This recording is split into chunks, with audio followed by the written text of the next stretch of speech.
breve el tema de metacestodosis y de enfermedades musculares en rumiantes, porque pues me gustaría enfatizar más en las teniosis y cisticercosis cuando estudiemos al porcino, las enfermedades en cerdos, y también a los hospederos definitivos, en este caso perros y gatos. Entonces, bueno, metacestodosis, el programa les indica cisticercosis, cenurosis y datidosis, y se definen como parasitosis o enfermedades parasitarias que se presentan por la acción de las larvas en el segundo estadio de diferentes estodos en diversos órganos.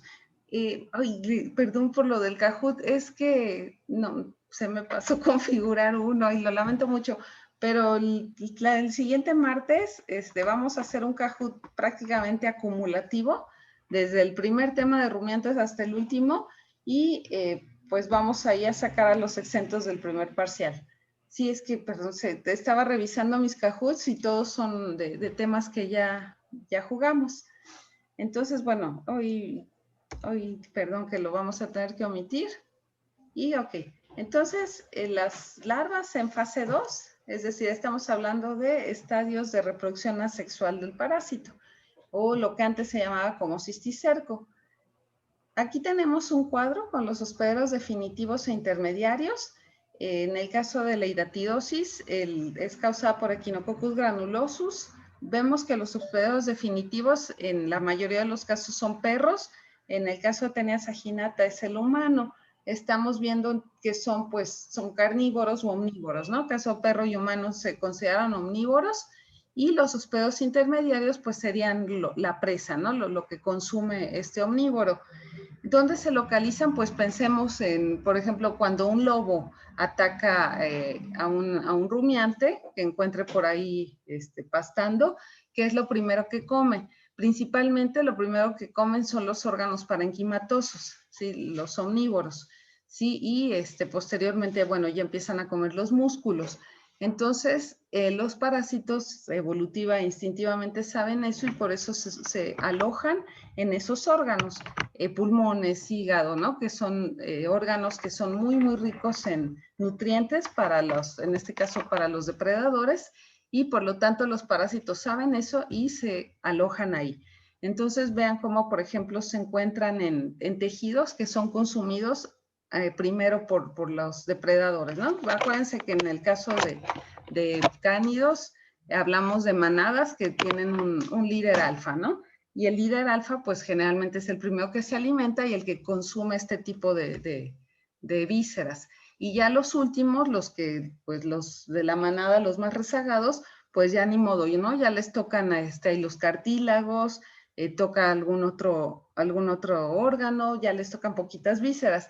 Pero pues los parásitos saben esto, ¿no? Que los hospederos más fuertes y los que más los van a poder dispersar ya en sus fases sexuales, es decir, como hospederos definitivos, consumen primero ciertos órganos y ahí es donde se alojan. Ese desde el punto de vista de la cadena trófica. Y desde el punto de vista evolutivo, los parásitos también se alojan o se localizan en estos órganos porque tienen que ver con el método de escape de las presas. Por ejemplo, si tenemos un cisticerco, un metacéstodo alojado en los músculos de las piernas, pues obviamente el animal le va a ser más difícil correr y por lo tanto es más fácil que sea consumido en este caso por el depredador.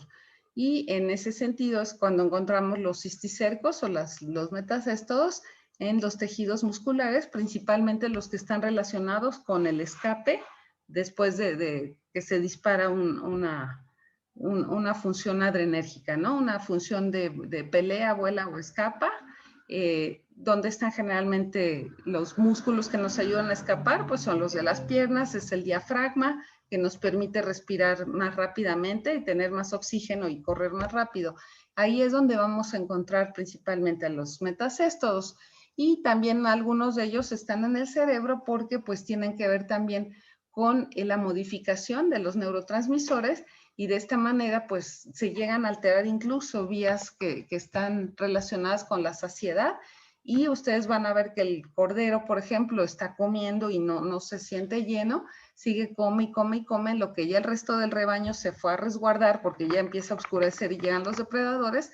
Ese cordero que tiene afectadas los neurotransmisores porque hay metacestosa en el cerebro, se sigue alimentando y es una presa fácil.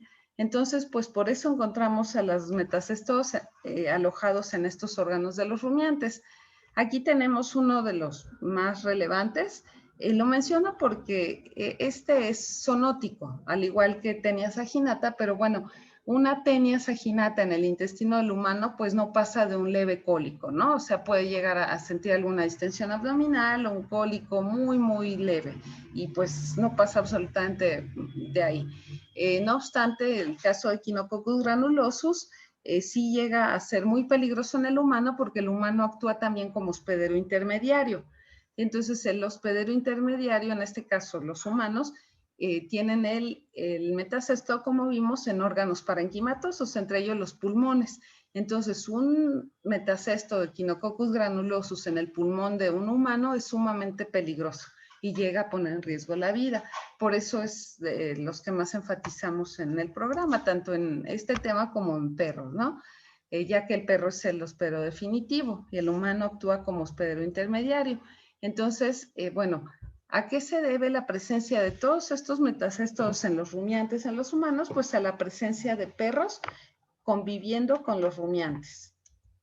¿Sí? Entonces ahí vemos la fase diagnóstica, en este caso se puede ver en la necropsia, se puede empezar a observar a través de imagenología, en alguna ultrasonografía, pues ya en estudios mucho más sofisticados que obviamente se hacen en humanos, ¿no? No le van a hacer ustedes una tomografía abdominal a una vaca, a un borrego, para ver si tiene equinococosis.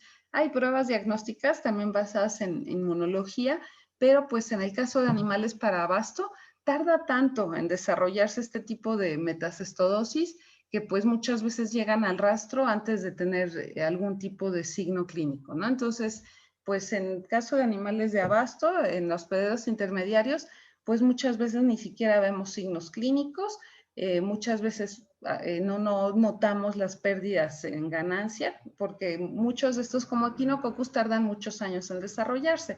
Entonces les digo, se van primero al rastro antes que empezar a ver signos o pérdidas.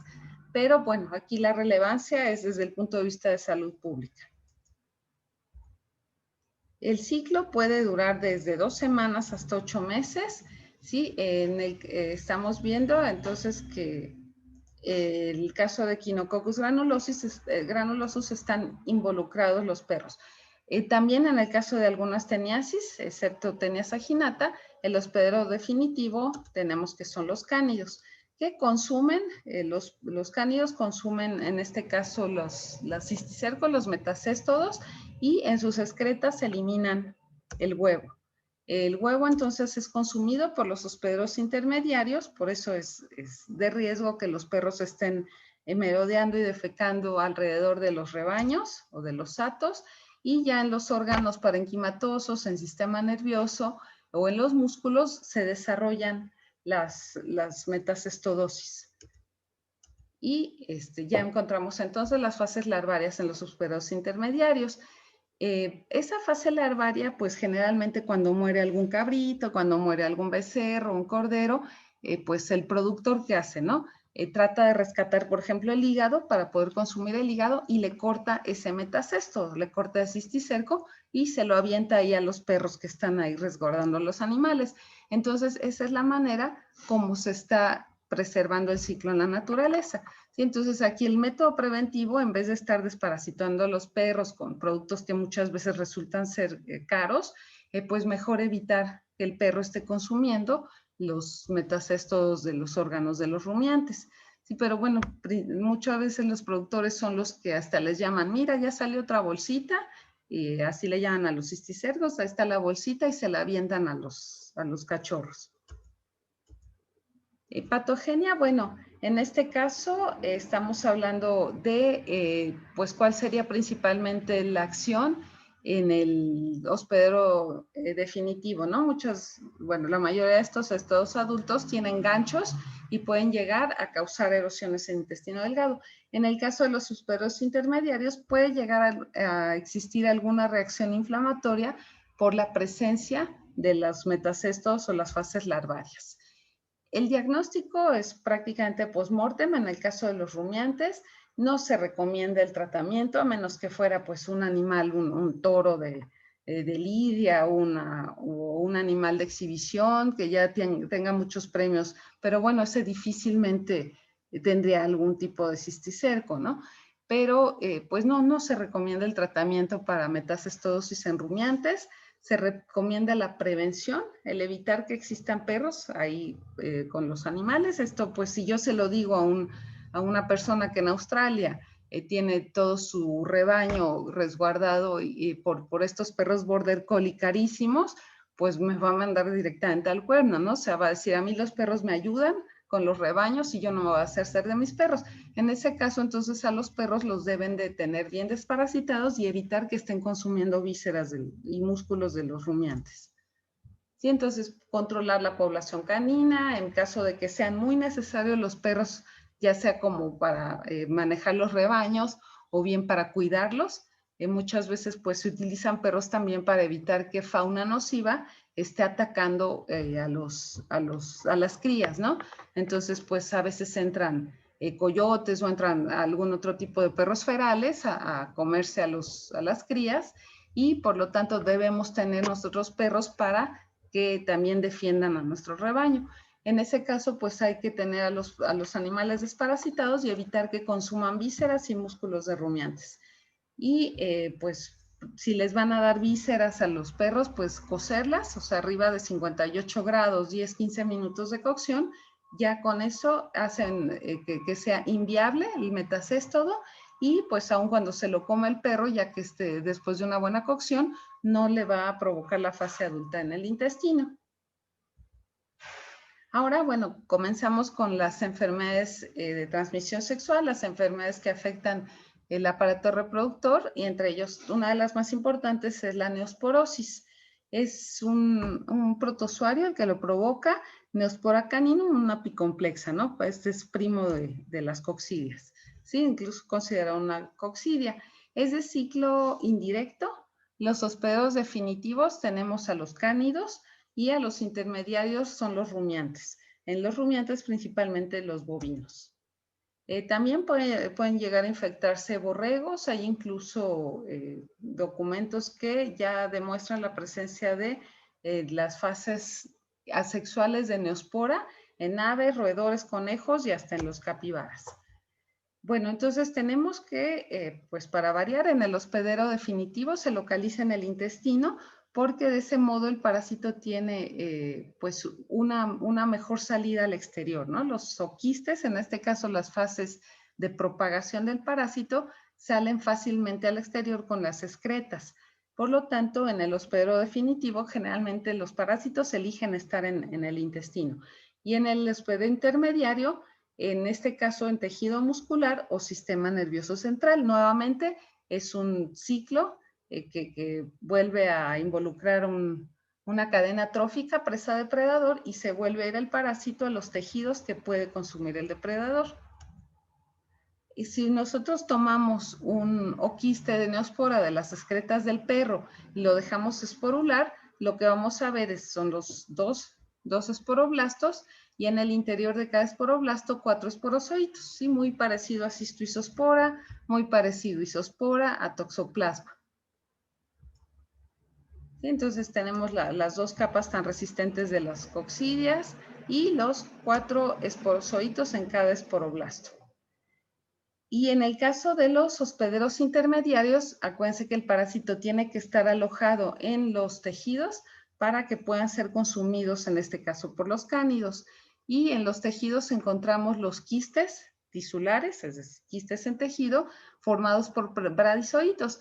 Se llama en este caso el parásito bradizoito porque son de reproducción muy lenta. Si bradi es lento, si acuérdense bradipnea, bradicardia, Sí, es bradipnea, es que respira uno muy lento, bradicardia es que el corazón late muy lentamente. Entonces, bradi significa que está muy lento.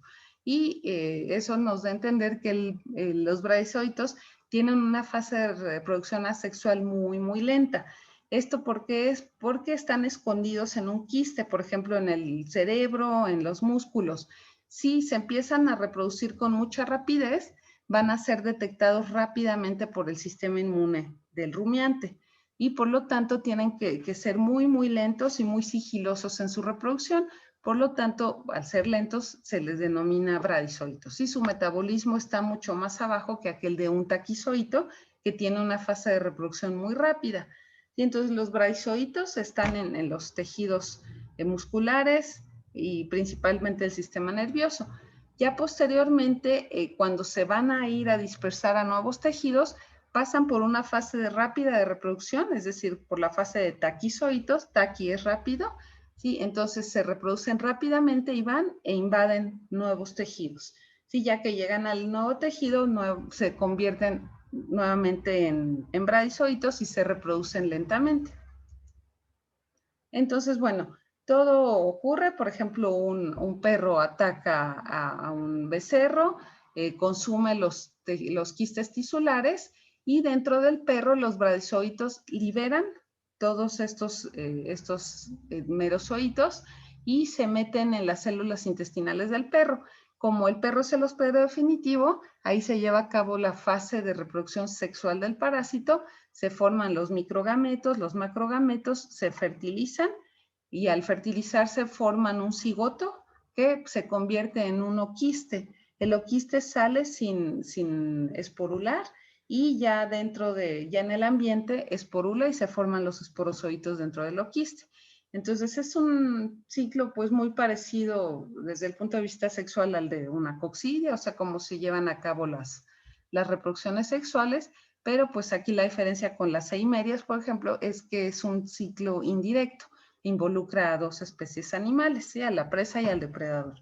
Ya que están los oquistes esporulados en el ambiente, son ingeridos en el agua o alimento o en el suelo por el rumiante y pues en este caso se puede ir el quiste a un tejido o si en ese momento la vaca estaba gestante, por vía transplacentaria se infecta el becerro. ¿Sí? Entonces, bueno, en este caso el feto se infecta por vía transplacentaria y ya nace infectado con neosporosis. Eso sí es que nace, porque generalmente neosporosis provoca reabsorción embrionaria o provoca también aborto. Pero en caso que pueda llegar a nacer, llega a nacer infectado. Sin embargo, lo más común es que haya reabsorción o exista también un aborto. Entonces, bueno, son las fases del ciclo. Si la infección se provoca durante el primer tercio de la gestación, hay muerte fetal. Si se provoca durante el segundo tercio, hay aborto del quinto a sexto mes. Y si se infecta el rumiante en el tercer tercio de la gestación, puede llegar a nacer el becerro con problemas neurológicos o bien pues nace infectado, ¿no? Y es una nueva fuente de infección para los perros que lleguen a consumirlo. Sí, pero antes del cuarto mes más o menos, generalmente se provoca muerte. Y en muchas ocasiones lo mismo ocurre con tricomonosis, cuando hay reabsorción embrionaria, pues no se dan cuenta ok, perdón, es que no se me salió el letrerito de Zoom. Ok, entonces, pues les comento que muchas veces no hay signos y pues únicamente el productor piensa que el animal no está entrando en calor, ¿no? Cuando en realidad lo que tuvo pues ya fueron varias reabsorciones de embrionarias. Pues muchas veces hay momificación, autolisis. ¿Y qué pasa, por ejemplo, cuando pues el becerro hay una momificación? Ya Pues es una cuestión. sí, Vic. ¿Podrías compartir la pantalla nuevamente? Porque Ok. también... Ay, gracias por avisar. Es que no sé qué está pasando. Es que se está... Ay, es que como tenemos Zoom en dos computadoras, está entrando como que en conflicto. Ok, ahorita la comparto. Bueno, no lleva muchas diapos. Ahora sí ya, ¿verdad?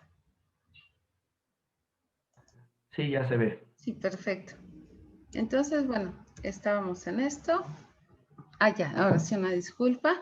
Entonces, bueno, muchas veces estos fetos, ahora sí ya, perdón. A estos fetos, el problema es que se los dan ahí a los perros, ¿no?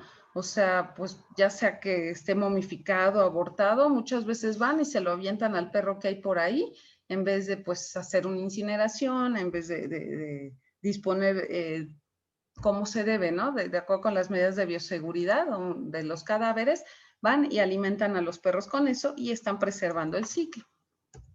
Y bueno, ahora, ¿cómo vamos a hacer el diagnóstico? Pues la doctora Elizabeth Morales de patología, si algunos de ustedes cursaron con ella, junto con el doctor Francisco Trigo, exdirector de la facultad, ellos fueron quienes junto con el doctor Duby desarrollaron la técnica de ELISA para el diagnóstico de neosporosis, ¿no? Entonces, la técnica que se utiliza a nivel mundial, estandarizada, pues orgullosamente también tuvo su contribución en México.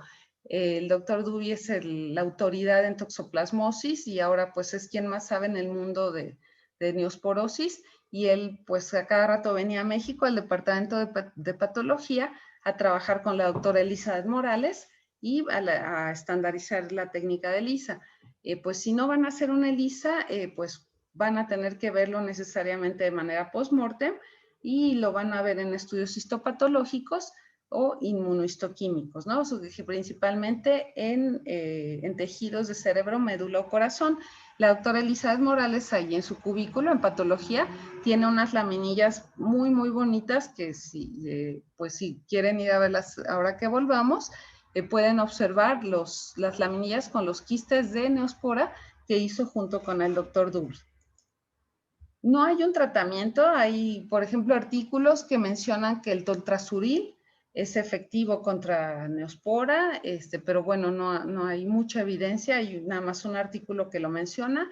El que sí llega a veces a hacer, pues sí llega a ingresar a los quistes musculares es la pirimetamina, pero por ejemplo, si ya el quiste está en sistema nervioso central, no ingresa hasta ahí este medicamento, ¿no?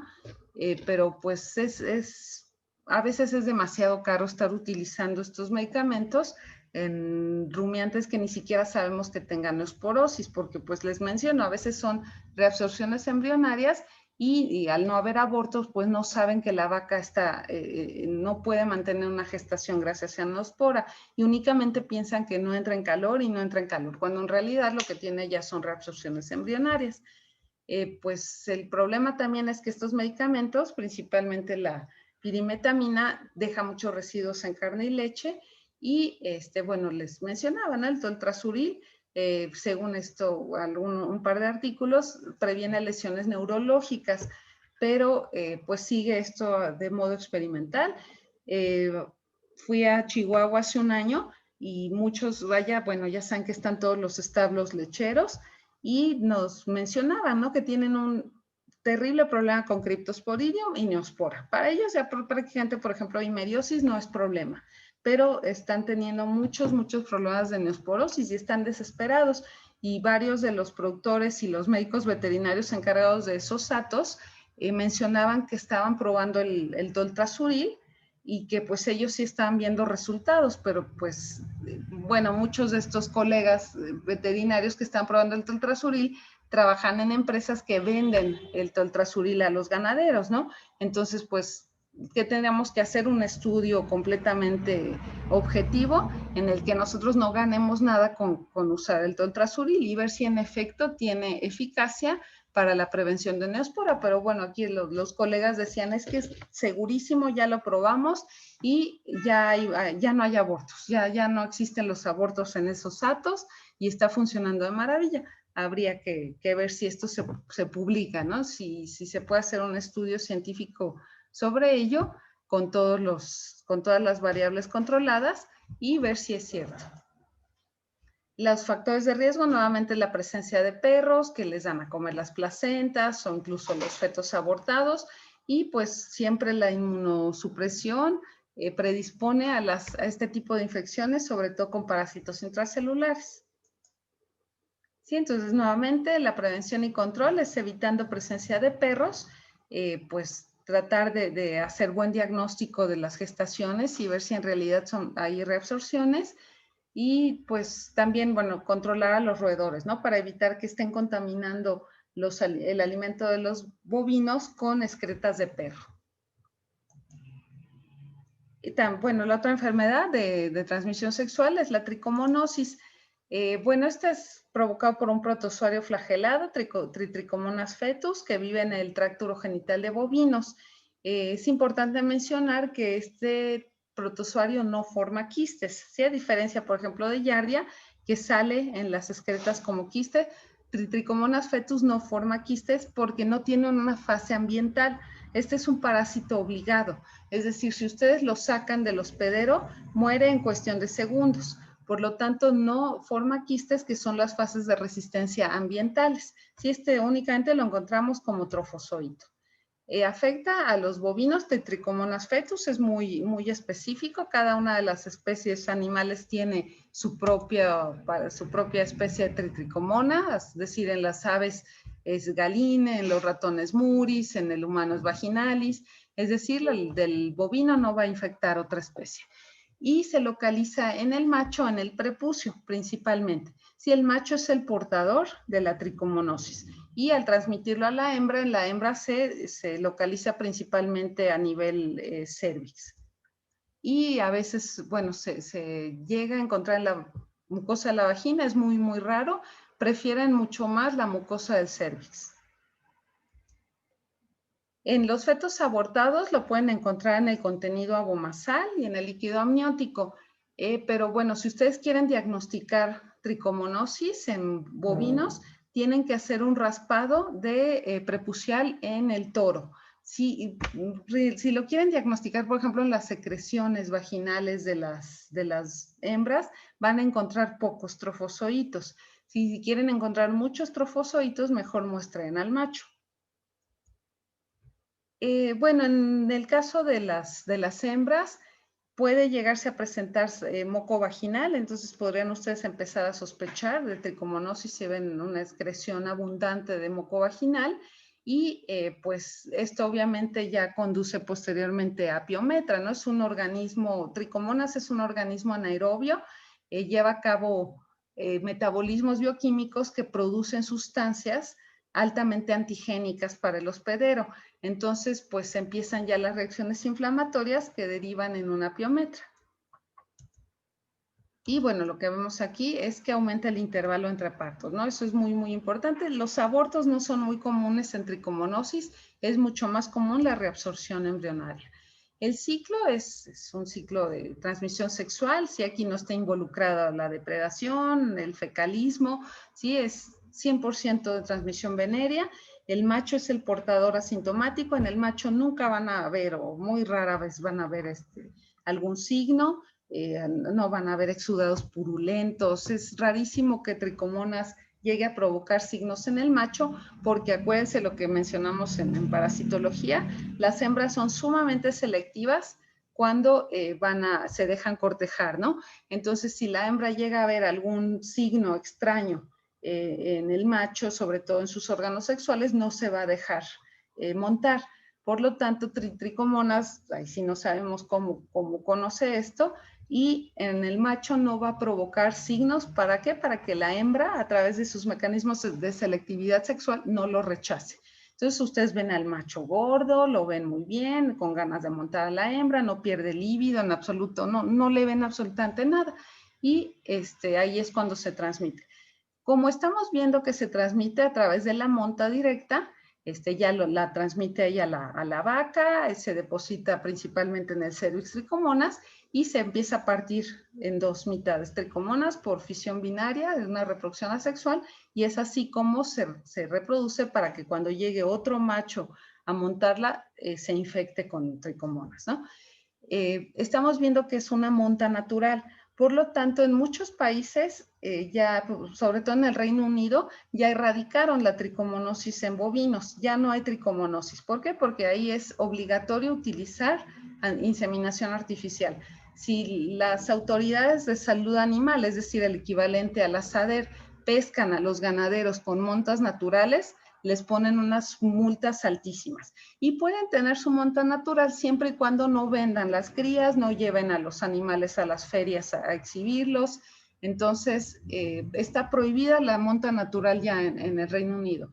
Y pues eso terminó con tricomonosis. Entonces, los lugares en los que se usa inseminación artificial, en los que se exige que las pipetas vengan certificadas como libres de tricomonas, no van a encontrar tricomonosis. ¿Dónde los encontramos aquí en el país? Por ejemplo, muchísimo en Chiapas, en lugares en Chihuahua, en Veracruz, donde pues todavía llevan a cabo montas naturales, ¿no?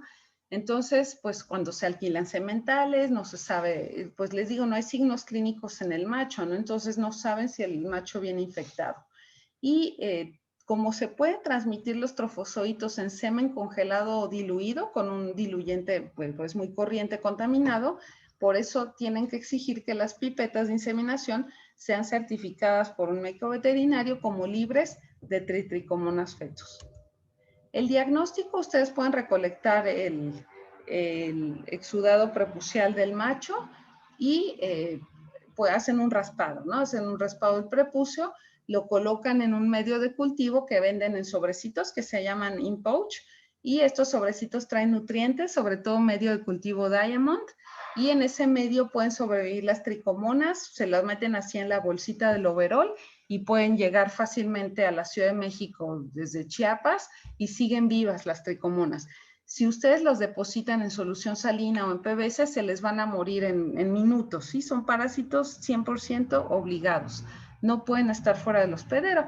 Y el medio de cultivo que desarrolló un argentino, Carlos Campero, simula perfectamente las condiciones en las que vivirían en el hospedero. Sí, el doctor Carlos Campero, argentino, pues ya está jubilado, pero él va a trabajar a su laboratorio por gusto y le encanta, por ejemplo, capacitar a nuevos, a los médicos veterinarios en el diagnóstico de tricomonosis.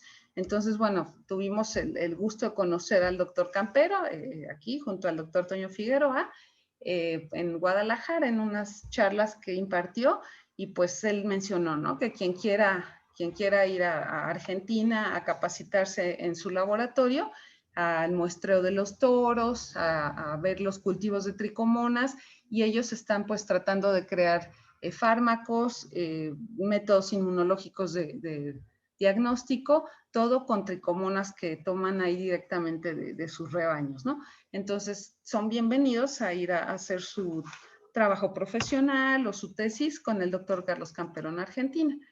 El tratamiento, pues en ocasiones no es muy necesario, ¿no? Porque, pues a veces es demasiado caro el tratamiento, entonces pues aquí lo mejor es prevenir, evitar las montas naturales, pero pues si tenemos una vaca que queramos conservar, pues podemos darles metronidazol, cualquiera de estos tinidazoles, ¿no? Que pues ya la SADE los está prohibiendo porque dejan residuos muy peligrosos para el consumo humano. Sí, por eso, pues si van a dar metronidazol hay que respetar los tiempos de retiro. Y hay médicos, por ejemplo, el doctor Campero, pues él recomendaba no dar tratamiento y mejor evitar las montas naturales. O bien hacer lavados con streptomicina diluida en solución salina. Nuevamente tenemos el problema de los residuos.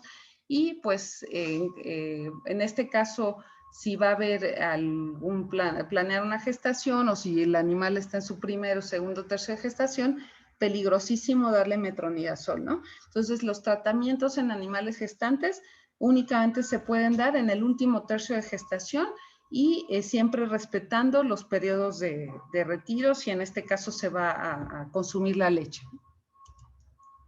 Bien, entonces, si nos tienen alguna duda, las dejamos al final para darle la palabra al doctor Del Río o mediante el chat, con mucho gusto les resolvemos las dudas. Entonces, gracias, Vic. Gracias, Jazz. Ok, vamos a continuar. Como tal, ya vamos a pasar a otro tipo de enfermedades. Vamos a pasar a las enfermedades que están afectando la piel y el tejido subcutáneo. Ok, en los rumiantes. Las primeras que vamos a ver son aquellas que son causadas por moscas adultas. Recuerden que nosotros ya cuando hablamos de ectoparásitos, estamos hablando ya de infestaciones. Cuando hablamos Cuando hablamos de endoparásitos, hablamos de infecciones. Ya cuando estamos hablando de los parásitos que se encuentran fuera del hospedero, vamos a estar hablando de una infestación. Las primeras que vamos a observar son infestaciones por moscas adultas, particularmente las moscas que son hematófagas. Como todos sabemos, las moscas llegan a ser una gran molestia, causan mucho estrés, y si nos causan a nosotros, imagínense a los animales. Si hay una gran cantidad de moscas, pues van a generar malestar en estos animales. ¿Cuál es la etiología de esta infestación por moscas hematófagas? Pues tenemos principalmente a dos. A Stomoxys calcitrans, que es conocida también como la mosca de establo, la mosca común del establo, y a Hematobia irritans, que también es conocida como la mosca del cuerno.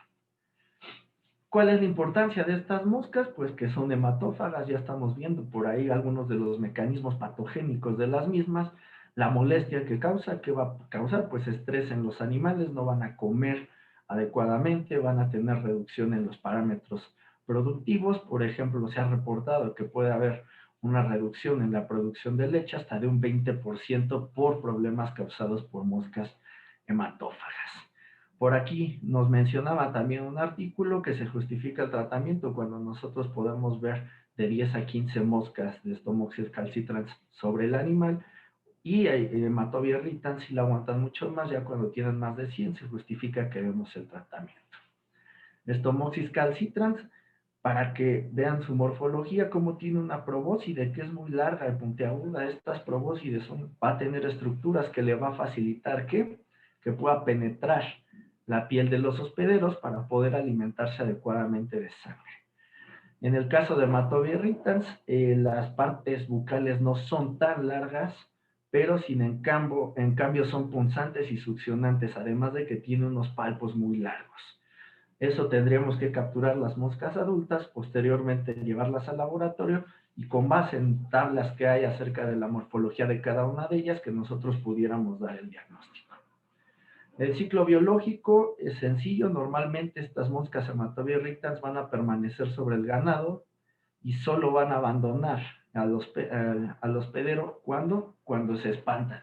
Desde esas que si alguna vez han ido a algún establo y han visto que las intentan ahuyentar, nada más ven que vuelan un poco y luego se vuelven a posar sobre el animal. Nada más se van a bajar en el momento que las espanta el ganado, ya sea con la cola o con algún movimiento muscular, o cuando el ganado defeca. ¿Para qué? Para poder depositar los huevos en el estiércol fresco. Entonces vamos a tener que los adultos van a estar sobre el hospedero y los huevos y las pupas van a encontrarse en el ambiente. Si las condiciones ambientales no son las adecuadas, como es en invierno, generalmente estas enfermedades se van a presentar mucho sobre primavera, verano, a inicios del otoño, pero ya en el invierno no. ¿Por qué? Porque las moscas van a entrar en este periodo de diapausa.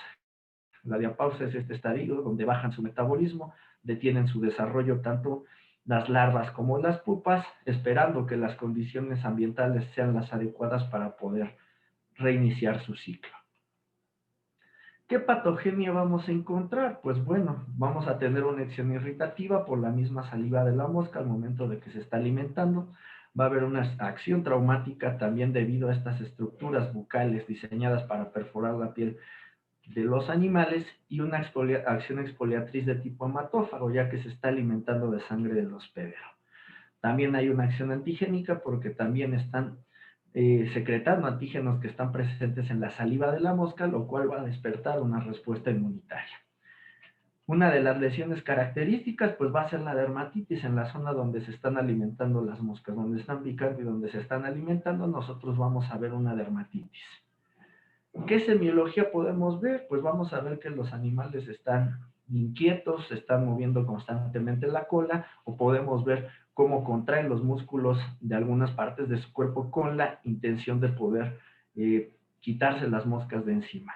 Van a tener mucha comezón, van a ver prurito y los animales no se van a estar alimentando adecuadamente. Por aquí reportan, por ejemplo, que bajan los parámetros productivos. Se ha visto que de 1000 a 4000 moscas por animal pueden ocasionar pérdidas de 14 gramos de carne por día, lo cual puede ocasionar una reducción del 8 al 22% del peso corporal, para que vean la importancia.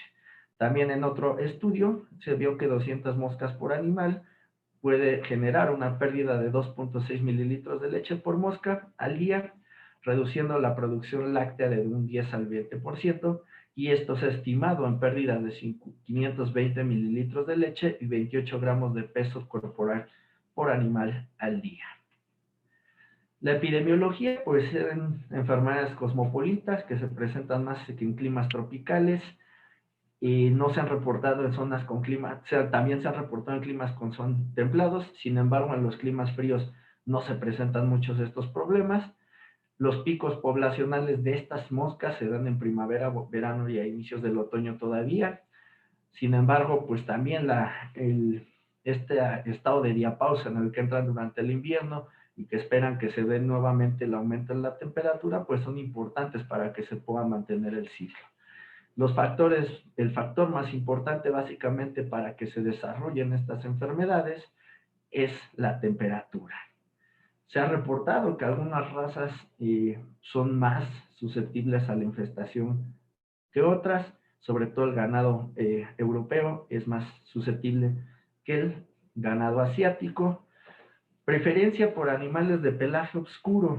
Por ahí nada más leí esta parte y mencionaba que es porque pues el pelaje oscuro, ¿qué va a hacer? Pues va a hacer que haya más calor y que a las moscas les gusta más eso. Pero si lo pensamos desde un punto de vista fisiológico, ¿qué creen que pasa? Sí, el pelo, así como cuando nosotros nos ponemos ropa oscura, vamos a retener más y se va a calentar más fácil la ropa. ¿Qué pasa cuando hay cuando se eleva mucho la temperatura, ya sea porque hacen ejercicio o por cualquier otra cosa, con los vasos sanguíneos? ¿Qué pasa? ¿Alguno de ustedes recuerda qué pasa? ¿Se dilatan? Muy bien, se están dilatando, ¿no? Estos vasos sanguíneos se van a dilatar cuando hay un aumento en la temperatura. ¿Y qué va a facilitar eso? Va a facilitar que estas moscas se puedan alimentar de una mejor forma. Yo lo vería más de ese lado, de que es mucho más fácil que se puedan alimentar al ver los vasos sanguíneos dilatados que están cercanos a la piel, que por el hecho de que a la mosca le guste estar parada donde está elevada la temperatura. Por aquí también encontré un artículo bastante interesante. Como yo les había comentado, no sé si ustedes les comente, una de las líneas de investigación que yo manejo es esta de red inmunoendocrino hospedero parásito y de ver cómo las hormonas pueden estar modificando la respuesta inmune sobre cuando usamos como reto antigénico alguna enfermedad causada por un parásito, pero también cómo estas hormonas pueden actuar directamente sobre los parásitos como tal, ¿no? Los parásitos que expresan receptores para hormonas, factores del crecimiento que produce el hospedero. Entonces encontré por ahí una información bastante interesante en la cual mencionan que hay una predilección por los bovinos machos enteros. Mencionan dos puntos. Uno, que a lo mejor es esto por las características morfológicas de los machos, que van a limitar todavía más la capacidad de espantarlas. No las espantan tan fácilmente como una hembra por estas estructuras que son sumamente musculosas, no se pueden mover con tanta facilidad y pues al momento que limitan su movilidad, están limitando la capacidad de estas moscas, de estos animales de espantar a las moscas. Sin embargo, la parte importante es cuando ellos concluyen que probablemente se deba a la testosterona. ¿Por qué? Porque se comprobó que los novillos inyectados con propionato de testosterona tuvieron una mayor cantidad de moscas que el grupo control sin tratamiento. Esto es importante, no llegaron a más allá, pero pues es sumamente importante, ¿no? Ver cómo es que se da esta predilección por un sexo u otro. ¿Por qué será? Pues no lo sabemos, no concluyeron más, no encontré información más reciente. Sin embargo, con otro colaborador que trabaja en el INIFAP, por ejemplo, el doctor Hugo Aguilar, él está viendo también el efecto de algunas hormonas sobre la reproducción y las células embrionarias de Rhipicephalus microplus, y que él observó que, por ejemplo, hormonas como la prolactina tienen un papel que matan a las células embrionarias de la garrapata. Podría ser por eso que dicen, pues los machos no tienen niveles tan elevados de prolactina como lo tienen las hembras. Esa podría ser una razón. Otra razón podría ser que estas moscas tengan alimentación selectiva y que a lo mejor pues nosotros pues no percibimos el sabor que puede tener la sangre de un macho o una hembra, pero ellos sí se dan cuenta y que se puedan estar alimentando de la sangre, dependiendo del sabor, si es diferente de un sexo u otro. No lo sabemos. U otra cosa, pues la misma activación del sistema inmune. ¿Por qué? Porque pues al momento que se alimentan de sangre, no solamente va sangre, ¿no? También van hormonas, también van células del sistema inmune que estén viajando por ahí, y que las hembras generalmente son más elevadas las cantidades de células que luego están viajando por el torrente sanguíneo, y que esto les pudiera estar trayendo ciertos problemas a estas moscas. No sabemos, hay muchas ideas por ahí, pero es bastante interesante ver esta parte, ¿no? De cómo al ver que ellos ponen testosterona, generan que los machos infesten mucho más que los animales que no fueron tratados con esta hormona. El diagnóstico para las moscas, pues no hay otra que hacer la recolección directa, y nosotros al momento de que ya las veamos bajo un microscopio estereoscópico y que veamos sus aparatos bucales, podríamos llegar a diferenciar cuál es la especie que esté involucrada. El tratamiento, se pueden usar peritroides, aunque ya se ha reportado que existe resistencia a estos compuestos por parte de las moscas. También el uso de organofosforados o de ivermectina es bastante bueno para poder deshacerse de estas ectoparásitos. ¿Qué medidas de prevención y control podemos tomar? Pues es importantísimo pues que nosotros movamos y dispongamos adecuadamente las excretas para evitar que se estén generando las larvas y las pupas en ella. El control biológico, por ahí mencionan que hay insectos himenópteros, coleópteros depredadores de las larvas de mosca, así como hongos entomopatógenos como hipomicetes y algunos otros que nos van a ayudar a eliminar a las larvas de estas moscas.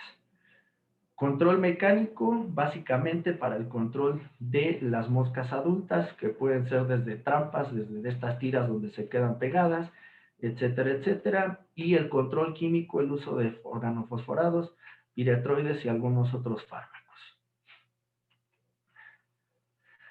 Ahora, esta es como la infestación por moscas adultas, pero recuerden que también tenemos esto que se llaman miasis o gusaneras. ¿A qué nos referimos cuando hay estas miasis o gusaneras? A la infestación por larvas de las moscas. Una de las más importantes, aunque en México ya se considera erradicada esta enfermedad, es la cocleomiosis. Esta enfermedad está definida como la enfermedad producida por larvas de la mosca Cocleomium miniborax, que es una fase larvaria de su desarrollo y que se va a alimentar de los tejidos vivos y los fluidos del hospedero. A esta mosca generalmente le va a encantar poner sus huevos cerca de las heridas para que las larvas puedan penetrar y puedan empezarse a alimentar en las heridas que están expuestas de los hospederos. La etiología es Cocleomium miniborax, pero también pueden encontrar la enfermedad, se pueden hacer referencia a ella como cocleomiasis, gusano barrenador del ganado, el gusano tornillo por la forma que tiene la larva, la miasis o gusanera, el corroquel, agusanamiento o bichera. Los hospederos, pues son cualquier mamífero que tenga una herida expuesta, es susceptible a que se pueda infestar con las larvas de esta mosca.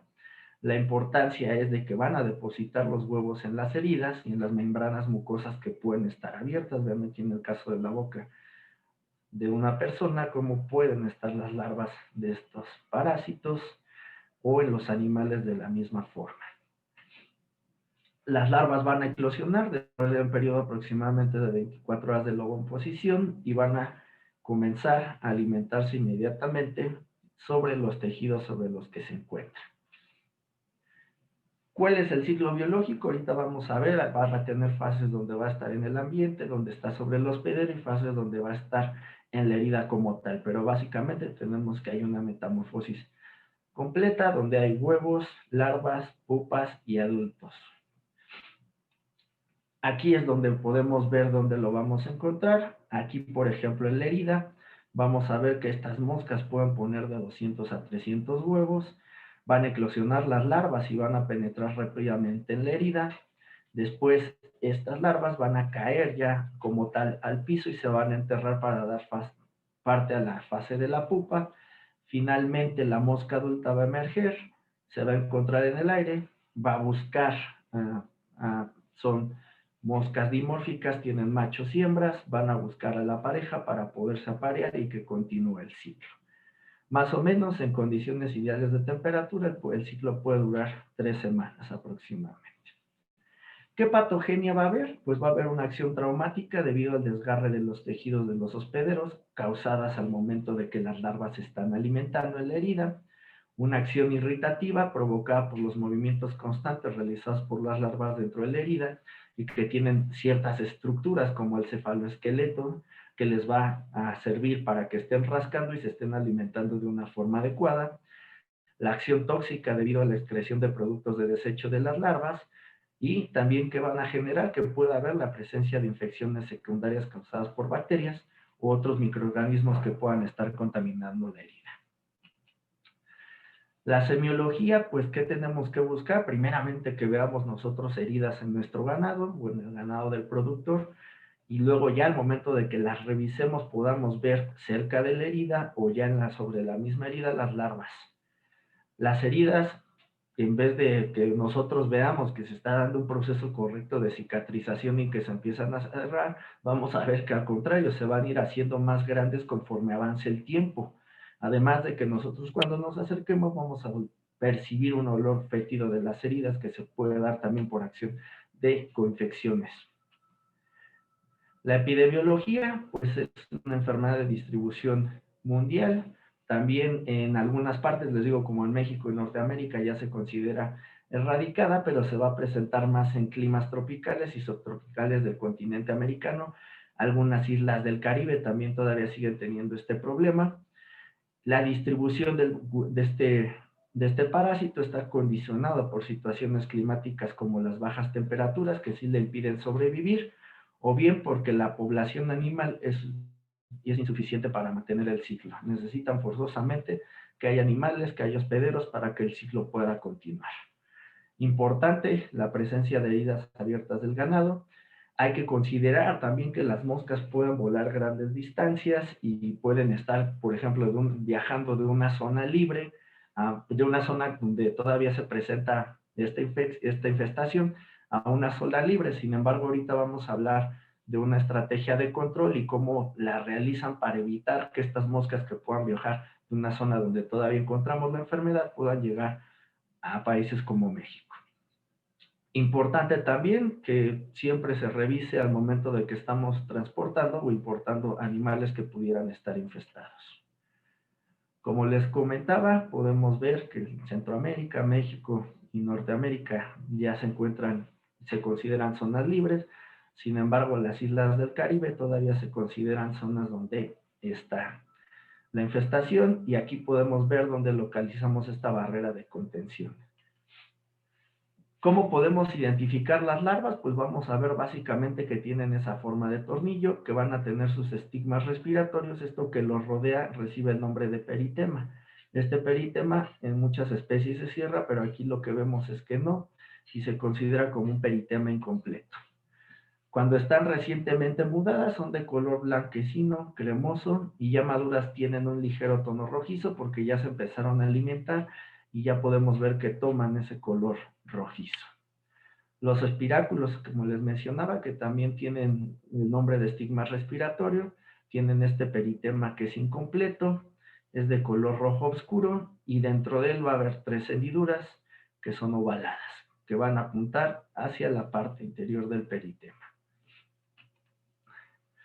Esto era lo que les decía, este cefaloesqueleto también les va a ayudar a que al momento de que están penetrando en la herida, pues van a estar rascando para poderse estar alimentando, y obviamente van a tener ahí esa acción traumática que vimos en la patogenia.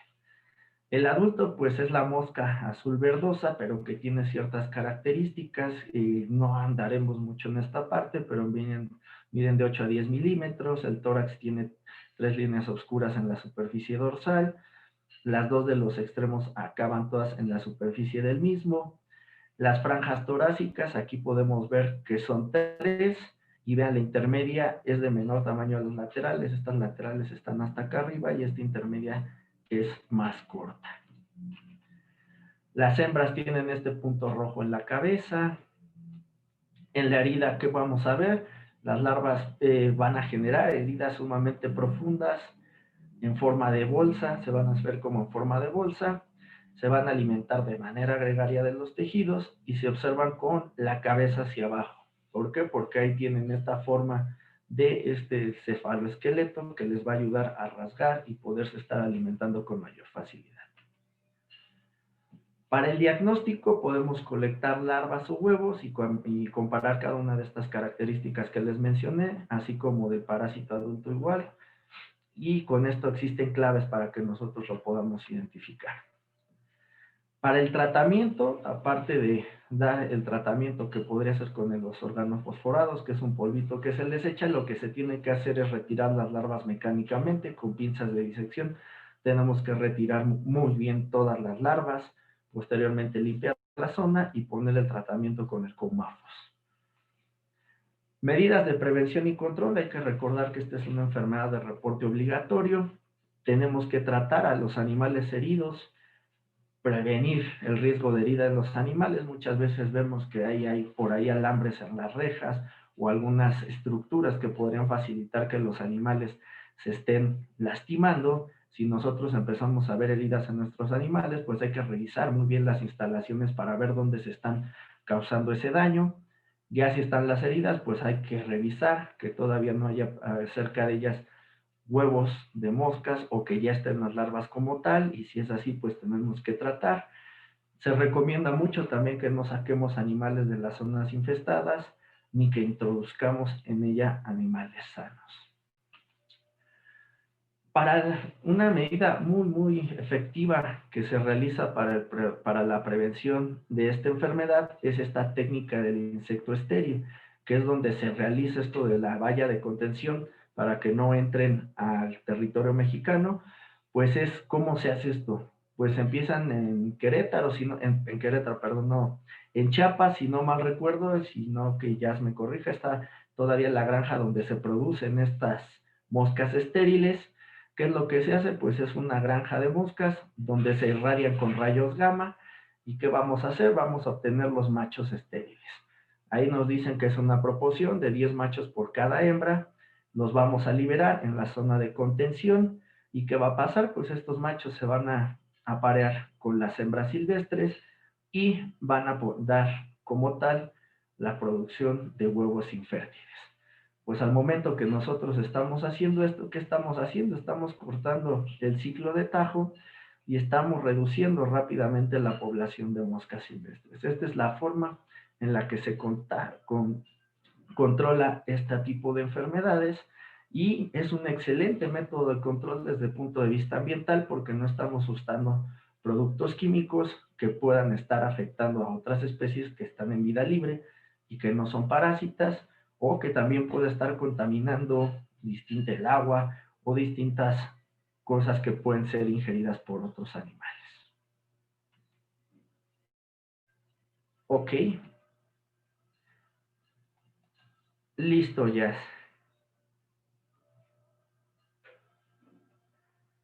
¿Alguna vez habían oído ya hablar en alguna de sus clases acerca de esta estrategia de la mosca estéril?